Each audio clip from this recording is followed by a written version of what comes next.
오늘 우리 가운데 주신 말씀을 통해서 세상의 빛 11번째 시간인데요. 영혼의 수고에 만족하라라는 제목으로 하나님 말씀 선포합니다.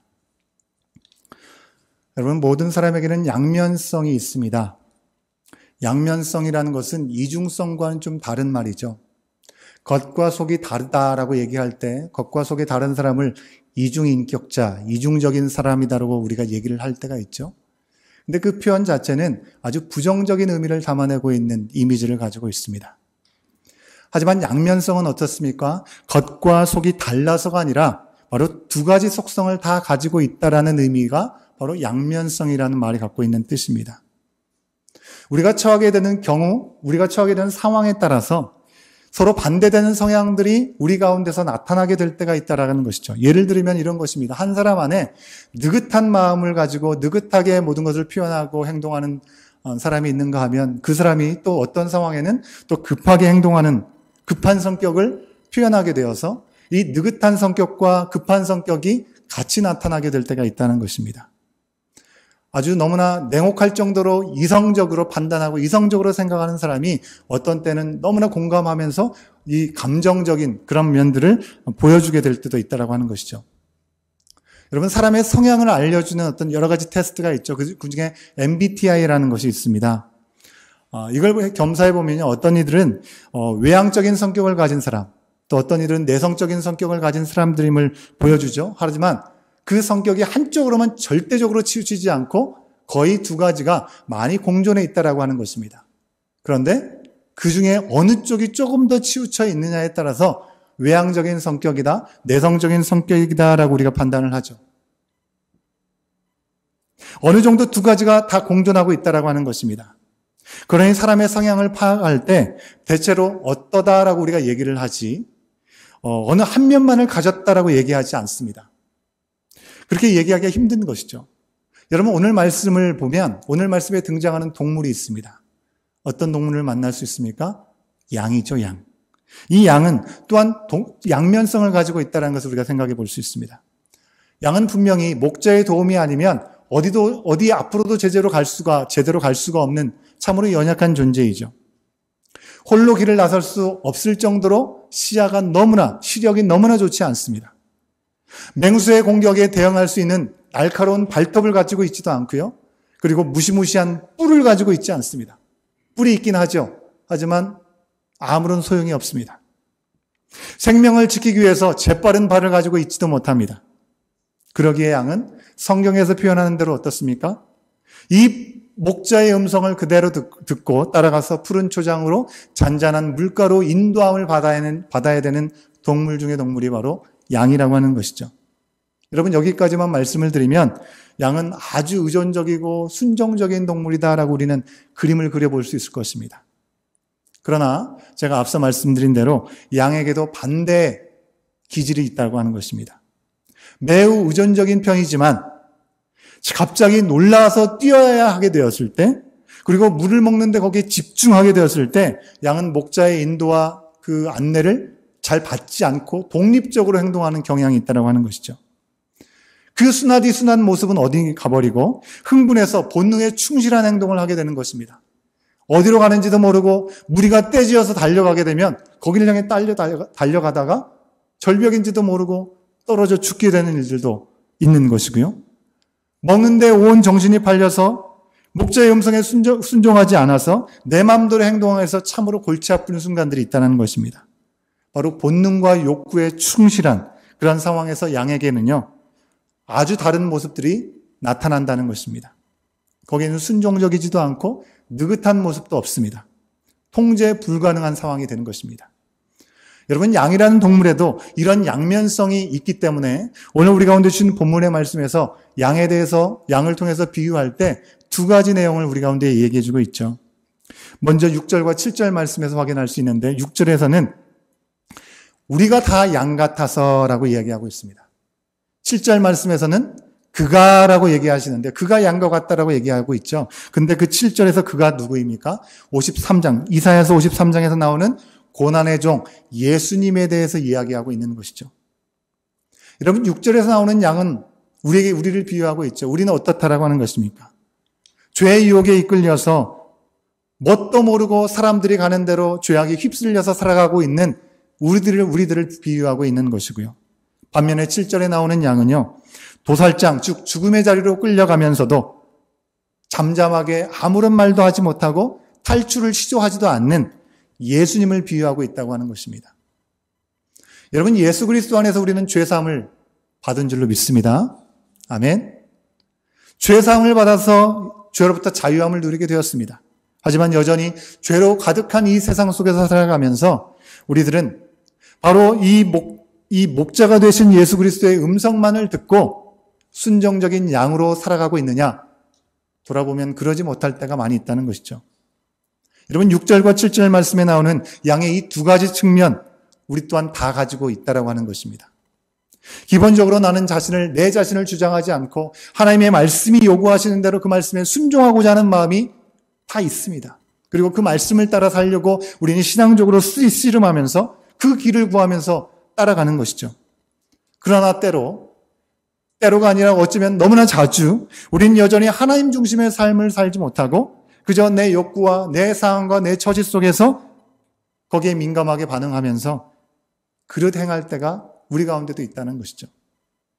아마도 이 말씀을 듣는 우리 가정에서 혹은 삶의 자리에서 예배를 드리시는 분들, 그리고 이 현장에서 예배 드리는 여러분들 모두는 대부분이 예수님의 뜻대로 바로 그 말씀을 붙들고 어떻게 하면 하나님의 말씀 가운데 순종할 수 있을까 살고자 하시는 마음이 대부분 있으실 것입니다.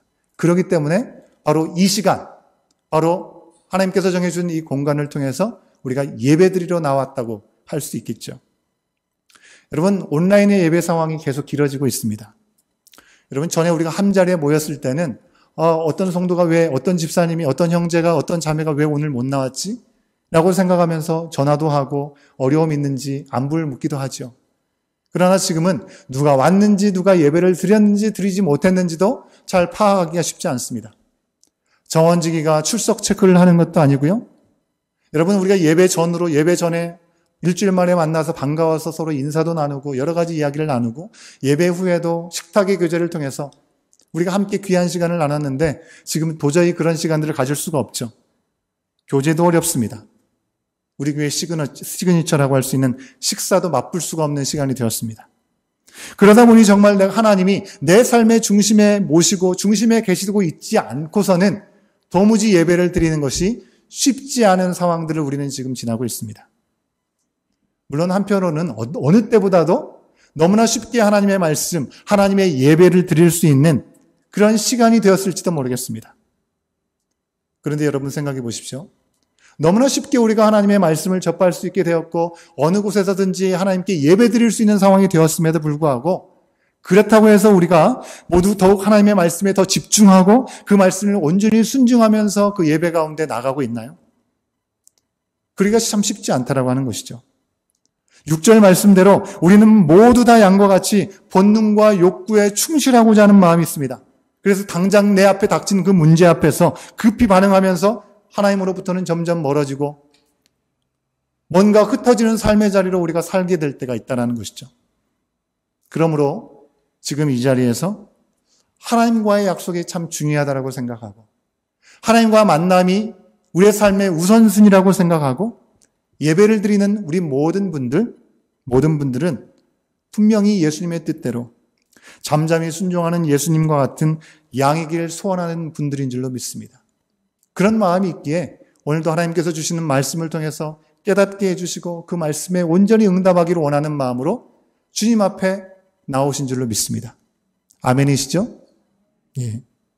그러나 오늘 우리에게 주신 말씀은요, 우리가 이 말씀을 읽다가 보면요, 주님의 뜻대로 순종하며 살겠다는 우리의 작은 소망이 한없이 작아지는 것을 경험하게 됩니다. 순종하는 양 대신에 지금 당장 내가 원하는 대로 또 내가 편한 대로 내가 살고 싶은 그런 욕구대로 돌발 행동을 일삼았던 그런 양들과 같은 모습에 자꾸 가까워지려고 한다는 것이죠. 왜 그런 모습이 우리 가운데 나타나는 것입니까? 이사야 53장에 나오는 잠잠히 침묵하면서 십자가에 달리셨던 도수장으로 끌려가는 어린 양이셨던 예수님의 모습. 여러분, 예수님의 모습은 너무나도 괴롭고 외롭고 아프고 너무나 부당하게 이 대우를 당하고 계시고 억울하고 위험한 상황 속에 놓여 계시기 때문에 그렇습니다.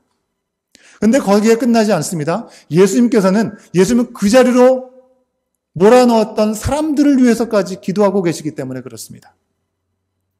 여러분, 우리로서는요, 예수님이 나의 죄를 대신해서 내가 이처럼 죄로부터 자유함을 누리고 은혜 가운데 살아갈 수 있게 되었다는 것, 그것은 나를 위해서 모든 고난을 다 겪으시고 죽음까지 감내하신 예수님의 은혜와 사랑이라는 것을 우리는 감사로 고백하지 않을 수 없습니다. 그 감사를 지금도 우리는 마음에 간직하고 있죠. 갚을 길이 없습니다. 하지만 이렇게 우리가 감사하는 거하고 별개로요, 우리도 이런 삶을 살라, 내 십자가를 지고 자기를 부인하고 살라라는 그 명령 앞에 예수님을 따르라고 얘기를 하시면, 여러분, 우리는 그런 거기에서 밀려오는 부담감 때문에 참 감당하기 힘든 우리의 마음을 솔직히 표현할 수밖에 없습니다. 여러분, 지난 금요일 날 큐티 먹성의 본문처럼 예수님의 생명을 받은 만큼 더 이상 나 자신을 위해서 살지 않고 나를 위해서 자기 몸을 버리신 예수님을 위해서 사는 삶, 그렇게 살아야 된다는 것을 우리는 너무나 잘 알고 있습니다. 하지만 일상 속에서 나를 괴롭게 만들고 나를 외롭게 하고 나를 억울하게 만들고 나를 부당하게 한 그런 일들을 겪게 될 때 우리는 어떻습니까? 내가 결백하다는 것을 꼭 보여주고 싶고요. 갚아주지 않으면 그것을 감당하기 어려운 그런 마음들이 우리 가운데 있다는 것이죠. 괴롭고 아픈 상황이 우리 가운데 찾아오면 우리는 대번에 하나님을 원망하게 되죠. 우리 가운데 펼쳐져 있는 모순된 현실 속에서 대놓고 싸우고자 하는 그런 마음이 있습니다. 악에 대해서 악으로 갚지 말라는 말에 우리가 씨름하면서 그것을 견디다 못해 우리의 몸과 마음이 병들게 될 때도 있다라고 하는 것입니다.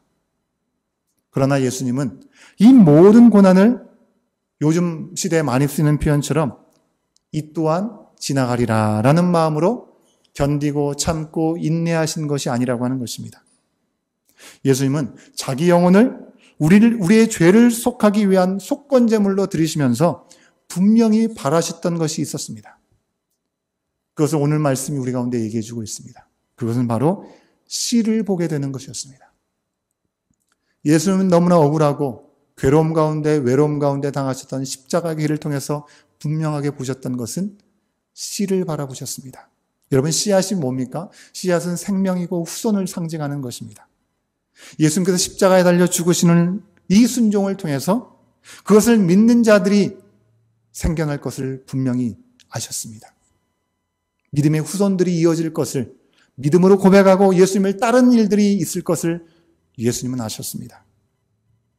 예수님은요, 결코 이 또한 지나가리라, 그저 다 지나간다, 그런 긍정적인 사고를 가지고 버티고 견디셨던 분이 아니고요, 억울함과 욕만 많이 먹는 분도 아니었습니다. 53장 2절 말씀에 나온 대로 흠모할 아름다운 것이 없는 그의 모습, 그것으로 끝나지 않았다는 것입니다. 우리의 죄값을 치르느라고 십자가에서는 가장 극악무도한 죄인들이 담당하는 그런 형벌을 받으셨지만 그것으로 완전히 끝나지 않으셨다는 것입니다. 53장 10절의 말씀을 우리가 같이 확인해 보기를 원합니다. 53장 10절의 말씀을 여러분 화면을 통해서 같이 한번 확인해 보시면 좋겠습니다. 제가 읽어 드리겠습니다. 여호와께서 그에게 상함을 받게 하시기를 원하사 질고를 당하게 하셨은즉 그의 영혼을 속건제물로 드리기에 이르면 그가 씨를 보게 되며 그의 날은 길 것이요 또 그의 손으로 여호와께서 기뻐하시는 뜻을 성취하리로다. 아멘. 예수님은 먼저 씨, 즉 생명의 열매를 허락받았다라고 말씀하고 있습니다. 우리가 믿기만 하면 바로 구원을 받는 놀라운 결과를 예수님 먼저 허락받으셨던 것입니다. 다음으로 그의 씨의 날이 길 것이다라고 약속을 해주셨습니다. 여러분, 이 예수님을 통해서 얻는 구원은 일시적이고 이례적인 것이 결코 아니라는 것이죠. 영원한 구원이라고 말씀해주고 있습니다. 예수님께서 한 번 대신 죽으심으로 말미암아 믿는 자는 영원한 생명을 얻게 된다는 것. 그러니 이 모든 억울함과 이 괴로움들을 예수님은 담당하실 만한 이유가 분명히 있으셨던 것입니다. 그리고 도수장에 끌려가는 순한 어린 양과 같이 침묵하시고 끝까지 그 길을 가셨습니다. 셋째로 그 씨는요, 하나님 기뻐하시는 뜻을 성취할 것이다 라고 말씀합니다. 예수님을 믿음으로 말미암아 구원함을 얻고 그리스도를 쫓는 사람들을 통해서 구원의 놀라운 역사가 이어질 것이다. 그래서 하나님의 기쁘심이 될 것이다 라고 말씀하고 있습니다. 여러분, 오늘 말씀처럼 예수님께서 태어나시기 전에 700년 전에 예수님께서 이 땅에 오셔서 행하신 일들을 예언처럼 말씀하신 것이 오늘 본문의 말씀 아니겠습니까? 일찍이 구원의 놀라운 역사를 약속해 주셨지만 막상 예수님께서 구원자로 이 땅에 오셨을 때 어떤 일이 일어났습니까? 사람들은요, 예수님을 하나님의 아들이라고 알아보지 못했습니다. 하나님을 아버지라고 부르는 예수님을 신성모독죄로 손가락질하고 죽이려고 달라들었습니다. 그리고 예수님을 십자가에 못 박아 버렸습니다. 여러분, 당시에 그 사람들의 모습을 보았을 때 예수님이 십자가에 달려 죽으신다라고 그 사람들이 과연 변하기나 할까? 네가 진정 하나님의 아들이면 십자가에서 내려와 봐라 라고 얘기했던 그 종교 지도자들이 과연 변할 수 있을까? 우리는 지금도 그런 생각을 지울 수가 없습니다. 그러나 예수님은 씨를 보게 될 것을 굳게 믿으셨고요. 그 생명의 열매는 잠시 있다가 사라질 것이 아니라는 것도 아셨습니다. 더 나아가서 그들이 하나님이 기뻐하시는 뜻을 성취할 줄을 믿으심으로 기꺼이 자신을 내어주셨습니다. 실제로 어떤 일이 일어났습니까? 예수님께서 십자가에 죽으시고 다시금 부활하신 후에 예수님 앞에 호언장담하면서 절대로 부인하는 일들이 없을 거라고 얘기했던, 그리고 부인했던 베드로에게 예수님께서 오셔서 네가 나를 사랑하느냐? 내 양을 먹이라, 내 양을 치라 3번 말씀하시지 않았습니까? 그 말씀을 통해서 하나님이 기쁘심의 열매가 된 베드로를 우린 지금도 기억하고 있습니다. 이처럼 예수님은 애매하게 고난을 받으신 것이 결코 아니라는 것입니다. 아무런 기대도 믿음도 없이 막연하게 그 길을 가신 것이 아닙니다. 예수님께서는 길 잃은 양과 같이 그들이 목자와 감독 대신 그 예수님께 돌아올 줄을 아셨습니다. 그리고 목자에게 돌아온 그들은요, 고난과 본의 어려움들을 그대로 쫓아 행할 것을 예수님 끝까지 믿어주셨던 것이죠. 우리 주님은 도저히 봐줄 수 없고 믿음직한 게 조금도 없는 그런 우리를 사랑으로 끝까지 믿어주신 것입니다. 여러분, 우리 가운데 가능성이 있습니까? 우리 가운데는 가능성이 없습니다. 아버지 하나님의 열심히 우리를 온전케 하고 그 구원을 영원토록 이루게 하실 것을 믿는 믿음 때문에 주님은 그 길을 가신 것이죠. 예수님께서 우리에 대해서 기대하신 것이 목자장이신 주님께 한번 돌아오는 정도. 그래, 내가 너를 위해서 죽었으니 한번 깨닫고 돌아왔다가 다시 돌아와도 요한이 없다. 그 정도가 아니라는 것입니다. 그런 정도가 아니고요. 영원까지 하나님과 동행하면서 생명을 누리는 것, 하나님이 기뻐하신 자리에서 삶을 누리는 것, 거기까지 우리는 주님은 바라보고 계셨던 것입니다. 여러분, 사람은 절대 바뀌지 않는다. 어른들일수록 그렇다. 말하는 것이 세상의 가치입니다. 그런 세상에서 변화를 원하지 않는 것이 우리들의 모습 아니겠습니까? 그런 우리들이 종으로부터 하나님의 자녀로 바뀌었고요. 실패자에서 승리의 삶으로 바뀌게 되고 또 내 중심의 삶에서 하나님 중심의 삶으로, 나의 유익을 구하는 삶에서 많은 사람들의 유익을 구하는 삶으로 변화되게 하시려고 예수님은 양과 같이 잠잠히 침묵하시고 도수장으로 끌려가는 어린 양과 같이 나아가셨다는 것입니다. 예수님은 당신을 내어주심으로 우리의 영혼의 구원과 이 구원의 영원한 생명을 이어가게 하시고 하나님이 기뻐하시는 그런 일꾼으로 성장하기까지 이루어질 것을 아셨기에 십자가를 마지못해서 지신 것이 아니고요. 오히려 당신의 고난과 수고를 만족스럽게 지셨다라고 말씀하고 있습니다. 여러분, 사람들에 대해서 예수님께서 너무나 잘 몰랐기 때문에, 그들의 죄악의 심각성이 얼마나 심각한 것인지 몰랐기 때문에 그들의 죄를 대신 지신 것이 아니고요. 다 이미 아시고도 대속해 주셨던 것입니다. 바로 자신의 지식으로. 자신의 지식이 무엇입니까?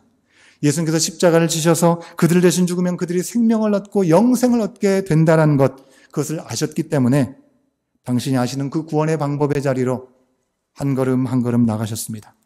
그리고 십자가를 지셨습니다. 11절의 말씀을 우리가 같이 한번 확인해 보도록 하겠습니다.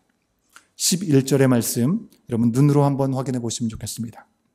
그가 자기 영혼에 수고한 것을 보고 만족하게 여길 것이라. 나의 의로운 종이 자기 지식으로 많은 사람을 의롭게 하며 또 그들의 죄악을 친히 담당하리로다. 아멘. 여러분 오늘 말씀은요, 우리 예수님이 그 모든 고통과 죄악의 무게를 지면서 죄도 없으신 분이 스스로 범죄를 자처하신 것은 고난과 비교할 수 없는 놀라운 결과를 이미 아셨기 때문이라고 우리 가운데 말씀해 주고 있습니다. 사랑하는 여러분, 우리는 오늘 말씀, 이 말씀에 우리 예수님처럼 모든 사람이 우리를 미워하고 때로는 우리를 오해하고 우리 가운데 손가락질을 하고 우리 가운데 위협을 한다 할지라도 그 앞에 있는 기쁨을 위하여서 십자가를 참으사 부끄러움을 개의치 아니할 수 있겠습니까? 흔들리지 않는 하나님의 나라를 우리가 받았는데 실제 오늘 살아가는 상황 속에서 어떤 상황 속에서도 우리가 흔들리지 않고 하나님이 세상을 이처럼 사랑하셔서 독생자를 주신 그 예수님만 믿으면 구원을 얻는다라고 우리는 전하시겠습니까? 우리 가운데 찾아오는 고난과 아픔에 매몰되지 않고요. 하나님의 씨앗, 영원한 구원과 놀라운 변화의 역사, 그것을 믿으실 수 있습니까, 여러분? 혹 우리는 하나님께 허락받고 싶은 것, 고난의 종 예수님과 같은 그러한 삶이 아니라 그저 기적적인 능력의 삶이 우리 가운데 허락되고 고통과 눈물과 억울함도 없는 그저 평탄한 삶만을 우리는 바라보고 있지는 않습니까? 물론 우리가 언젠가 우리 예수님께서 재림하신 날이 오고 우리가 하나님의 나라에 들어가게 되면 새하늘과 새 땅에서 그러한 삶을 분명히 누리게 될 것입니다. 그러나 그 이전에는요, 여전히 죄에 빠져있는 이 세상 속에서 서우적대는 그 사람들을 위해서 우리도 예수님처럼 그들의 구원과 변화를 위해서 고난의 길을 기꺼이 가야 된다라고 말씀해주고 있는 것입니다. 요즘 묵상 말씀에서 바울이 계속 얘기하고 있죠. 그리스도 안에서만 자랑을 한다라고 고백하고 있습니다. 우리도 뭔가 많이 가지고 세상에서 사람들에게 인정을 받고 뭔가 형통해서가 아니라 정말 아무것도 없어도 모든 것을 가진 삶으로 우리는 예수님을 자랑하고 있습니까?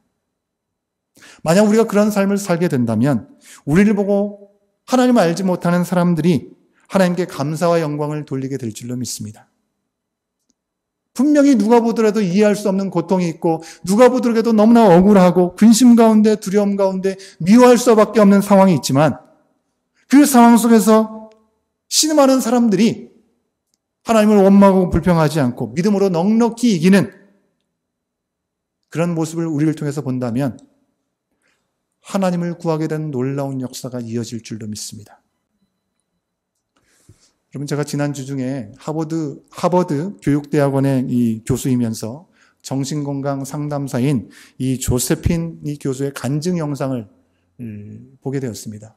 아마 보신 분들도 계실지 모르겠습니다. 저작권 문제 때문에 제가 지금 이 시간에 보여드릴 수는 없고요. 제가 정원지기를 통해서 여러분에게 그 영상을 링크해서 전달해 드리도록 하겠습니다. 꼭 한번 보시면 좋을 것 같습니다. 어린 시절에 이 목사이셨던 아빠를 따라서 미국으로 이민을 가게 되었습니다. 미국에 거하는 동안에 인종차별을 당하게 되고요. 그리고 긴 시간 동안에 정체성의 혼란이 찾아와서 어려움을 당하게 됩니다. 그리고 이제 나는 미국인이야라고 생각하면서 거기에 정착하게 적응하면서 살게 되었을 때쯤 다시금 이 아버지 목사님은 한국으로의 부르심을 기억하면서 다시금 온 가족이 한국으로 돌아가게 됩니다. 너무 속상했던 것이죠. 이 조세핀 교수는 영어가 훨씬 쉽게 되었고 이제는 한국말보다 영어가 더 편하게 되었기 때문에 한국에서 학교를 다니기보다는 이 외국인 학교를 다니고자 했던 것이죠. 하지만 한국에서 국제학교를 다니는 데는 또 많은 비용이 들지 않습니까? 그래서 그 스스로 열심히 이 과외를 하면서 돈을 벌어서 그 학교를 다녀야만 했었습니다. 그래서 교회가 있었던 신길동에서 학교가 있는 의정부까지 매일 이 버스로 통학하면서 하나님을 수도 없이 원망을 했다고 합니다. 어린 나이부터 힘들게 이 알바를 하면서 돈을 벌어서 학교를 다녀야 되는 상황들, 이미 미국에 잘 정착을 하고 적응을 했는데 다시금 한국으로 돌아온 상황들, 이것들이 너무나 싫었던 것이죠. 하지만 지금은 그 어려웠던 그 모든 과정이 하나님의 계획 가운데 아주 자신을 준비시킨 특별한 시간이었다라고 그는 고백하고 있습니다.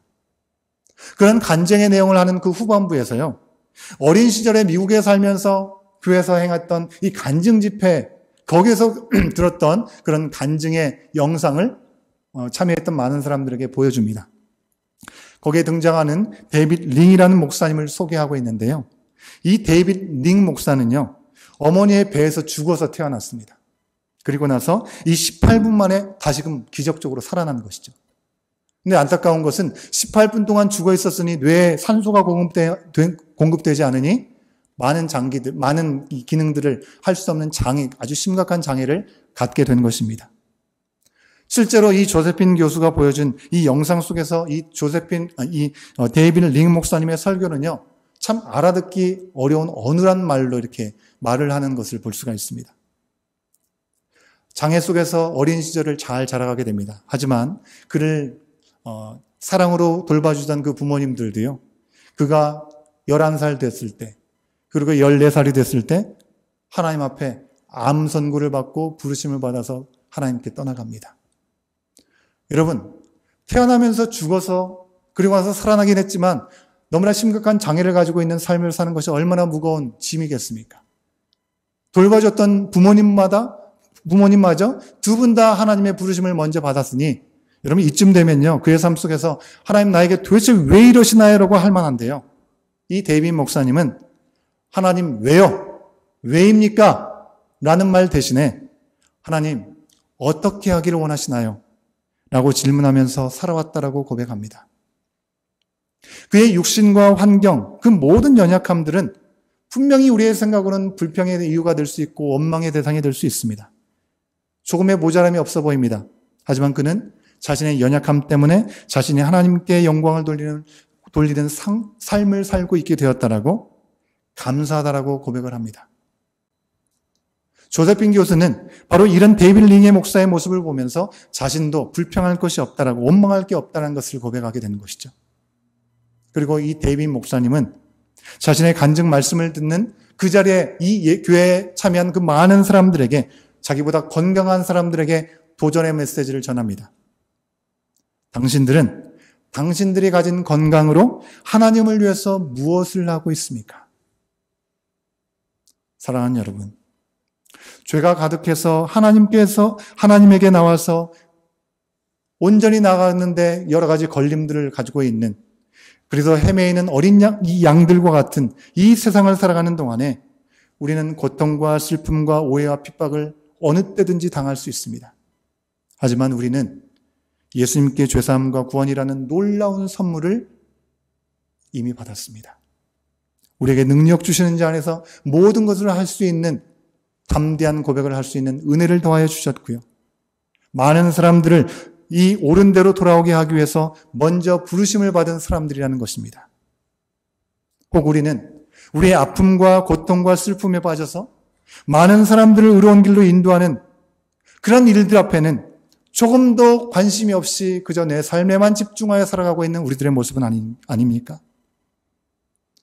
우리 가운데 허락된 고난과 주님의 나라를 위한 그런 모든 수고를 우리는 결코 억울해하거나 부담스러워해서는 안 된다라고 주님은 오늘 말씀에서 얘기해 주고 있습니다. 오히려 예수님처럼 자기 영혼의 수고를 만족하게 여기기를 하나님은 우리 가운데 오늘 말씀해 주고 계십니다. 우리가 주님 안에서의 고난을 만족하는 것은요, 장차 앞으로 우리 가운데 허락될 구원과 영광을 믿고 있다라는 증거가 된다는 것입니다. 여러분, 마지못해서가 아니라 더욱 기뻐하고 온전한 만족으로 예수님의 십자가의 길, 고난의 길을 뒤따라가는 우리 모두가 되어야 될 줄로 믿습니다. 어느 때보다도 세상이 신음하고 요동치고 흔들리는 바로 이때 모두가 우려하는 세상 속에서 근심 걱정으로 인해서 우리가 똑같은 근심 걱정하느라 힘 빼지 말고요, 영혼의 수고로 생명과 구원의 길을 열어주시고 영원히 누리게 하시는 그 예수님께 한 영혼이라도 더 돌아올 수 있는 귀한 일들에 쓰임받을 수 있다면 그 고난으로 얻는 그 생명과 부르심의 기회, 그것을 놓치지 않고 쓰임받을 수 있는 그 은혜와 능력을 넉넉히 누리는 우리 모두가 될 수 있기를 우리 주님은 오늘 이 시간 우리 가운데 말씀해 주고 계시는 것입니다. 이 말씀 앞에 온전히 응답하고 결단하며 나가는 저와 여러분 우리의 모습이 될 수 있기를 간절히 소원합니다. 이 시간 함께 잠깐 기도하겠습니다. 여러분 우리 스스로에게 한번 질문을 한번 던져보시죠. 내가 예수님의 삶에서 가장 본받고 닮고 싶은 부분이 있다면 그것은 어떤 부분이고 있습니까? 오해와 억울함 속에서 침묵한 적이 우리들은 없습니까? 과연 침묵했다면 과연 그 이유는 무엇이었습니까? 다른 사람들의 영혼을 유익하게 하기 위해서, 그들의 영혼을 얻기 위해서 내가 지금 인내하고 통과해야 될 고난이 있다면 과연 그 고난은 어떤 것일까요? 이 땅에 오시기 700년 전에 약속으로 말씀하셨고 그 약속의 길을 온전하게 가실 그 이유와 그 동기를 오늘도 우리 가운데 분명하게 말씀해 주고 있습니다. 우리 가운데 열어가신 이 땅의 삶이 언제까지인지 알지 못하지만 길지 않아 보이는 이 땅에서 삶에서 영혼의 수고에 만족하고 그로 인해서 하나님을 기뻐할 수 있는 우리의 심령이 될 수 있도록 인도해 달라고 우리 자신을 내어드리면서 함께 잠깐 기도하는 시간 갖겠습니다. 기도하시겠습니다.